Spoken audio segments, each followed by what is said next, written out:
नमस्कार, मैं हूं आपके साथ विभा उपाध्याय और आप सभी दर्शकों का अन्नदाता कार्यक्रम में स्वागत करती हूं। हमारे देश का किसान जन का पोषक है, वो श्रम का देवता है, अन्नदाता है। उसमें ही भारत की आत्मा निवास करती है और ऐसे ही किसानों की प्रगति के लिए हम खेती बाड़ी से जुड़ी हुई बहुत सी नई लाभकारी जानकारियां हर रोज सुबह लेकर आते हैं। तो चलिए कार्यक्रम शुरू करने से पहले देखते हैं क्या है आज के अन्नदाता में। फलदार पौधों की नर्सरी तैयार करके कमाएं अच्छी आय।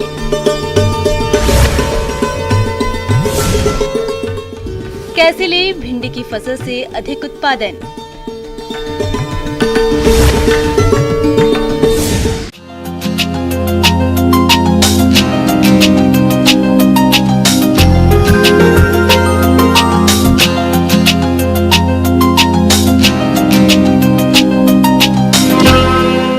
राज्य में दिन प्रतिदिन बागवानी तेजी से उभरता हुआ कृषि व्यवसाय बनता जा रहा है और इस क्षेत्र में काम करके किसान काफी अच्छी आय भी कमा रहे हैं।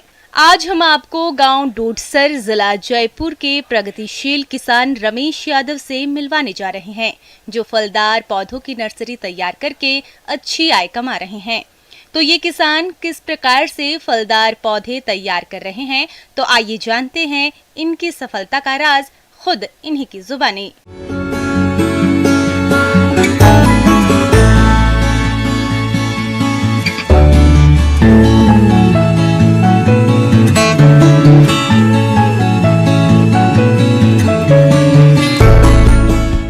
हमारे जो नर्सरी है उसमें जनवरी में जो थैलियाँ भरी जाती है, उस थैलियों भरने के बाद में उसमें बीज लगाया जाता है। फरवरी में बीज लगाने के बाद में उसमें टाइम साग संभाल करनी पड़ती है, पानी का छिड़काव देना पड़ता है। और फिर कुछ पौधों की जैसे फरवरी में कटिंग भी लगाई जाती है, जैसे मान लो मोगरा है, गुलाब है, रात रानी है, चमेली है। फिर उनको लगाने के बाद में टाइम पानी का छिड़काव। कुछ किसान नए नए प्रयोगों के जरिए न सिर्फ पैसा कमाते हैं बल्कि दूसरे लोगों के मार्गदर्शन भी बन जाते हैं। तमाम किसान नर्सरी को घाटे का सौदा बताने से नहीं चूकते, लेकिन आपके बीच ये जो प्रगतिशील किसान हैं, वे फलदार पौधों की नर्सरी तैयार करके अच्छी आय कमा रहे हैं और क्षेत्र के अन्य किसानों के लिए प्रेरणा के स्रोत बने हुए हैं। तो चलिए जानते हैं फलदार पौधों की पौधशाला का देखरेख के बारे में। जैसे कचरा, जैसे ये घास फूस उग गया है, उसको निकालना खुरपियों से, उसको टाइम पानी देना। फिर ये करके जैसे फिर मार्च अप्रैल आता है, उसमें गर्मी पड़ती है तो उसमें थोड़ा पानी का ध्यान रखना पड़ता है। फिर मई जून में जैसे वो जो आंवले का बीज लगाया अपन ने, लेसवे का बीज लगाया, उसमें ग्राफ्टिंग जो पौधों में की जाती है वो मई जून में की जाती है। फिर मई जून में जो ग्राफ्टिंग जो करते हैं उसमें एक चीज़ का तो ये ध्यान रखना चाहिए, जो ग्राफ्टिंग की है उसमें उसको जो नीचे से या ऊपर जो देसी निकलती है उसको अपन को विशेष ध्यान रखना चाहिए, उसको हटानी चाहिए।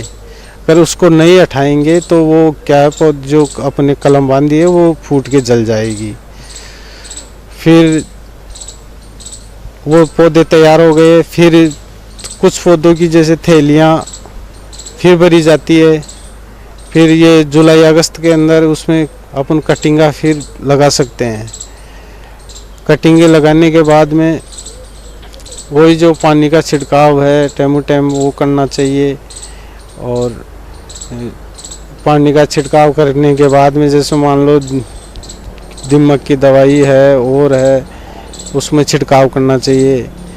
ये करने के बाद में जुलाई अगस्त आ जाता है तो उसमें क्या है, जैसे ये फल वाले पौधे हैं, जैसे आम है, चीकू है, नींबू है, करुंदा है। एक लट आती है हरी हरी, उसमें जो पत्तों को खाती है, उसमें स्प्रे करना पड़ता है। फिर भी अगर 10 दिन से स्प्रे होता है, 10 दिन से अगर वो ख़त्म नहीं होती है तो फिर 10 दिन बाद में फिर रिपीट होता है। जैसा कि आप जानते हैं, मौसम बदलते रहता है। गर्मी के बाद बारिश और इसके बाद सर्दी का मौसम आता है। ऐसे समय में नाजुक फलदार नर्सरी पौधों की देखरेख और सुरक्षा बेहद जरूरी हो जाती है। अगर थोड़ी सी चूक हुई तो ये पौधे सूख जाते हैं।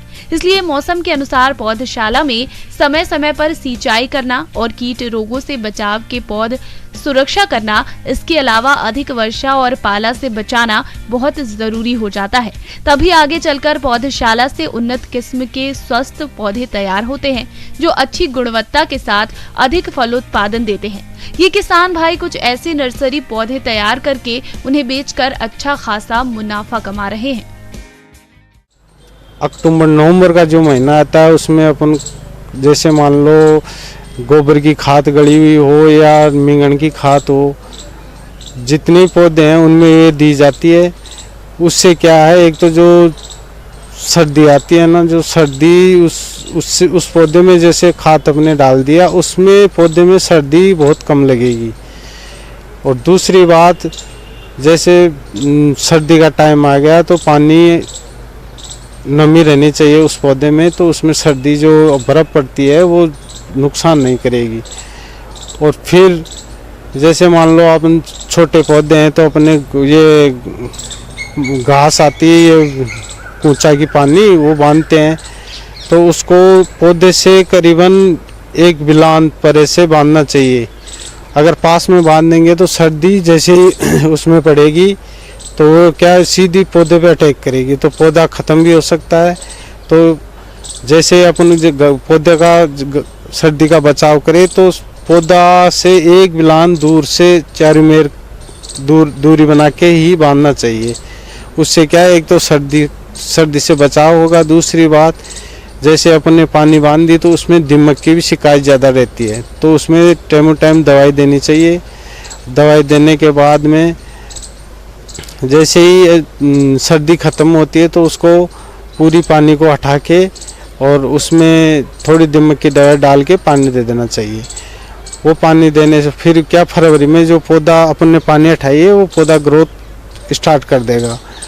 और जो पौधा जैसे मान लो अपने पौधा वो जल गया या ग्राफ के नीचे से फूटा है कि या ऊपर से फूटा है, तो अगर नीचे से फूटा है तो उसको हटा दो, वो क्या देशी हो गया। और अगर ऊपर से ग्राफ से फूटा है तो वो उसको रहने दो, वो ग्राफ्टेड पौधा है, उसको कोई नुकसान नहीं है।